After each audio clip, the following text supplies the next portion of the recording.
بسم اللہ الرحمن الرحیم۔ ابن شیخ نے کشمیر سے پوچھا ہے کہ جی کیا جان بوجھ کر نماز چھوڑ دینا کفر ہے؟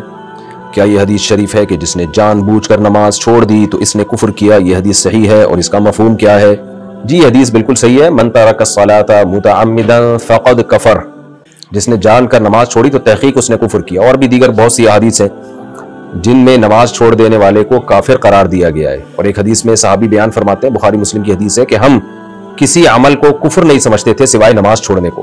لیکن دوسری طرف ایک رائے جمہور علماء کی ہے جس میں جمہور مجتہدین کی ابو حنیفہ، شافعی اور مالک رحمہم اللہ تعالی، ان تینوں ائمہ کے نزدیک یہ تمام احادیث جن میں آتا ہے کہ کافر ہو جاتا ہے، اس سے کفرن دون کفرن مراد ہے۔ یعنی کفرن دون کفرن محدثین اور فقہاء کی خاص اصطلاح ہے، محدثین عام طور پہ یہ ٹرم استعمال کرتے ہیں کہ اس سے مراد وہ والا کفر نہیں ہے جو اسلام سے خارج کر دے آپ کو۔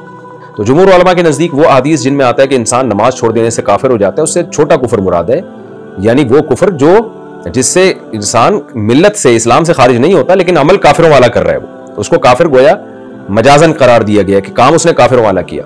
اور یہ جو حدیث ہے جس میں آتا ہے کہ صحابی رسول کہتے ہیں کہ ہم کسی عمل کو کفر نہیں سمجھتے تھے نبی کے دور میں سوائے نماز چھوڑنے کو، تو وہاں کفر سے کفر اکبر ہی مراد ہے، لیکن نماز چھوڑنا اصل میں ایک علامت تھا، کیونکہ اس زمانے میں یہ ممکن نہیں تھا کوئی مسلمان ہو اور نماز نہ پڑھے، تو جو نماز نہیں پڑھتا تھا اس کو کافر سمجھا جاتا تھا، اس لیے کہ اگر مسلمان ہوتا تو نماز پڑھتا وہ، تو یہ ایک ظاہری علامت تھی کیونکہ مسلمان نماز چھوڑتے نہیں تھے، اس لیے نماز چھوڑ دینے والے کو کافر ہی سمجھا جاتا تھا۔ آج بہت سے مسلمان بھی نماز چھوڑ دیتے ہیں، تو اس لیے آج یہ ایک علامت رہی نہیں ہے کہ کوئی نماز چھوڑے تو ہم اس کو کافر سمجھیں، کیونکہ بہت سے مسلمان اللہ معاف فرمائے نماز چھوڑ دیتے ہیں، تو اس دور میں تو یہ ایک علامت تھی۔ تو لیکن بہرحال ان احادیث سے اتنا تو پتہ چلتا ہے، اسلام میں شرک کے بعد سب سے بڑا گناہ جان بوجھ کر نماز قضا کر دینا ہے، اس میں تو سب کا اتفاق ہے کہ اس میں دو رائے نہیں ہو سکتی کہ یہ کام کافروں کا ہی نماز چھوڑنا، مسلمان نماز نہیں چھوڑ سکتا۔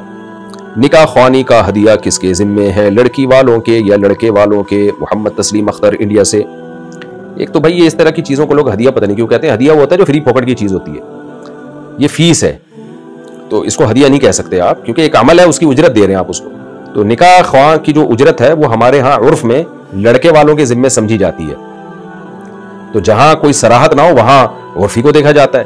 تو ویسے بھی شریعت کے مزاج کے بھی یہ زیادہ قریب ہے، کیونکہ شریعت نے سارا خرچہ لڑکے کے کندھے پہ ڈالا ہے، مہر بھی، نان نفقہ بھی اور ولیمے کا خرچہ بھی، اور ظاہر ہے زیادہ فائدہ بھی کم از کم اس موقع پہ لڑکا ہی اٹھا رہا ہوتا ہے کہ لڑکی اپنے باپ کے گھر کو چھوڑ کر اس کے گھر آ رہی ہے۔ تو مزاج شریعت کے بھی زیادہ قریب ہے یہ بات کہ اگر نکاح پہ کوئی اضافی خرچہ ہوتا ہے، جیسے نکاح پڑھانے کی کوئی قاضی صاحب کہہ رہے ہیں میں فیس لوں گا کیونکہ میں اپنا ٹائم دے رہا ہوں تمہیں، تو پھر وہ خرچہ بھی لڑکے ہی کے کندھوں پہ ڈالنا چاہیے، اور عرف میں بھی یہی ہے۔ شوہر کے کہنے پر بے پردہ گھر سے نکلنا، کیا عورت اپنے شوہر کے کہنے پر بے پردہ ہو کر باہر نکل سکتی ہے؟ نیز اگر شوہر کے گھر والے دنیا دار ہوں تو کیا ان کے کہنے پر وہ غیر شرعی کام وغیرہ کر سکتی ہے؟ بنت قمر کراچی سے۔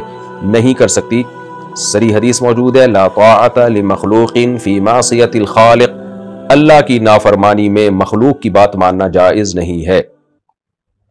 کیا عورت منحوس ہو سکتی ہے؟ میرے ایک دوست کا جب سے رشتہ لگا ہے تب سے اسے مالی مشکلات کا سامنا ہے، ان کی بیگم کا کہنا ہے کہ میری وجہ سے ایسا ہوا ہے، آپ مجھے چھوڑ دیں، شریعت میں اس بات کی کیا حیثیت ہے؟ جاوید احمد۔ بالکل غلط بات ہے، یہ عورت کی وجہ سے کوئی نحوست نہیں آتی، کیونکہ حدیث میں آتا ہے لا عدوہ ولا طیارہ، اسلام میں نہ عدوہ ہے، عدوہ کا مطلب بیماریاں خود سے متعدی ہونا، ایسا نہیں ہے، اللہ کی مرضی سے ایک کی بیماری دوسرے کو لگ جائے، وہ تو دیگر احادیث سے ثابت ہے کہ ایسا ممکن ہے۔ تو لازمی نہیں ہو سکتا کہ آپ کسی بیمار آدمی کے پاس بیٹھیں تو لازماً آپ کو بیماری لگے، جب تک اللہ کی مرضی شامل حال نہیں ہوگی بیماری آپ کو نہیں لگے گی۔ ہاں اس کا یہ مطلب نہیں کہ وبائیں جہاں پھیلی ہوئی ہوں تو احتیاط نہ کریں، کیونکہ دوسری حدیث میں احتیاط کا حکم دیا گیا۔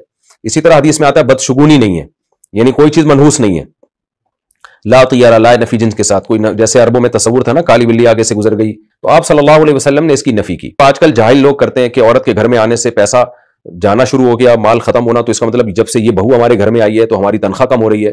یہ جاہلوں کا تصور ہے، اسلام اس کو بالکل نہیں مانتا ہے، اور یہ بہت خطرناک بات ہے، خوب سمجھ لیں۔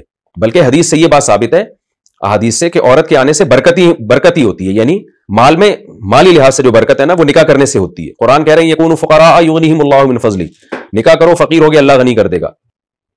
اس کی مثال ایسے ہے نا جیسے ہم لوگوں کو بتاتے ہیں کہ فلاں چیز صحت کے لیے نقصان دہ ہے، فلاں صحت کے لیے نقصان دہ ہے، لوگ کہتے ہیں فلاں آدمی تو کھاتا ہے یہ چیز پھر بھی صحت اچھی ہے، ہم کہتے ہیں نہ کھاتا تو اور اچھی صحت ہوتی۔ تو اسی طرح یاد رکھیں، عورت تو مال میں برکت ہی کا ذریعہ ہے، تو اگر کسی کا کہ ہاں ایک بہو آئی، بیوی آئی اور مال میں نقصان ہوا تو سمجھ لیں کہ اللہ اس کے رسول غلط نہیں کہہ سکتے. مال میں نقصان بڑا ہونا تھا, اس کی وجہ سے کم نقصان ہوا ہے, یہ برکت ہی کا ذریعہ ہے, اس کی وجہ سے یہ نقصان میں کمی کا ذریعہ تو بنے گی, نقصان بڑھانے کا ذریعہ نہیں بنے گی. تو اس لیے یہ جو جاہلوں والی باتیں آج بہت سے دیندار بھی کر رہے ہوتے ہیں, اور اس سے کسی بھی بے گناہ عورت کو جو تکلیف ہوگی, اذیت ہوگی, اس کا قیامت کے دن آپ کو اس کا حساب بھگتنا پڑے گا, اور دنیا میں بھی اس کی سزا مل سکتی ہے. بندش کی کیا حقیقت ہے؟ بندش کی کیا حقیقت ہے؟ جیسے میری بہن کا کہیں رشتہ نہیں ہو پا رہا تو کہتے ہیں کہ بندش کرائی گئی ہے حافظہ کوئٹہ سے. جس نے بھی یہ کہا ہے نا کہ آپ کی بہن پہ بندش ہوئی ہے, ایک نمبر کا الو کا پٹھا ہے, وہ الو بنا رہا ہے, جھوٹ بول رہا ہے, چاہے وہ کتنا بڑا بزرگ ہو. خوب سمجھ لیں, وہ بزرگی کے نام پہ دھوکے باز آدمی ہے, بزرگ کے نام پہ. کوئی بندش نہیں ہے. آج کل لڑکیوں کی شادیوں کے بڑے مسائل ہیں, اس کی بڑی وجہ یہ ہے کہ مردوں نے 2-3 شادیاں کرنا چھوڑ دی ہیں, عیاشیاں ان کے منہ کو لگ گئی ہیں, اور بہت سے ایک بھی نہیں کر رہے. تو جب تک مرد اپنی ذمہ داری پوری نہیں کریں گے, ذرا چند کروڑ پتی لوگ 4 شادیاں کرنا شروع کریں نا, اور لڑکیاں سوسائٹی سے شارٹ ہونا شروع ہو جائیں, پھر دیکھیں لڑکے کیسے رشتوں کی طرف لپکیں گے. جب ان کو پتا چلے گا نا میں نے نہیں کی تو کوئی اور کر لے گا, اور میں ساری زندگی روڈ ناپتا پھروں گا, پھر دیکھیں کیسے مرد دھڑا دھڑ لڑکیوں کی طرف بھاگیں گے, اور اچھے لڑکوں کے رشتے آئیں گے لڑکیوں کے لیے. تو ابھی مردوں کو پتا ہے, اور عیاشی بھی لگ گئی ہے, اور نہ اہل لوگ نکاح کر رہے ہیں. اہل جو لوگ ہیں جو ایک وقت میں 4 رکھ سکتے ہیں, وہ ایک بھی نہیں کر رہے, وہ عیاشیوں میں پیسہ اڑا رہے ہیں. تو یہ حساب کتاب چل رہا ہے. تو اس لیے اس چیز کو فوکس کریں, 2-3 شادیوں کا رواج ڈالیں, اور جلدی شادیوں کا رواج ڈالیں, تاکہ لڑکیوں کی شادیوں اور یہ بندش کے چکر میں ٹائم ضائع نہ کریں. یہ روحانی جو عامل لوگ ہیں نا, ان کی دکانیں ہیں, منجن ہیں, وہ اسی بندش کے نام پہ بکتے ہیں.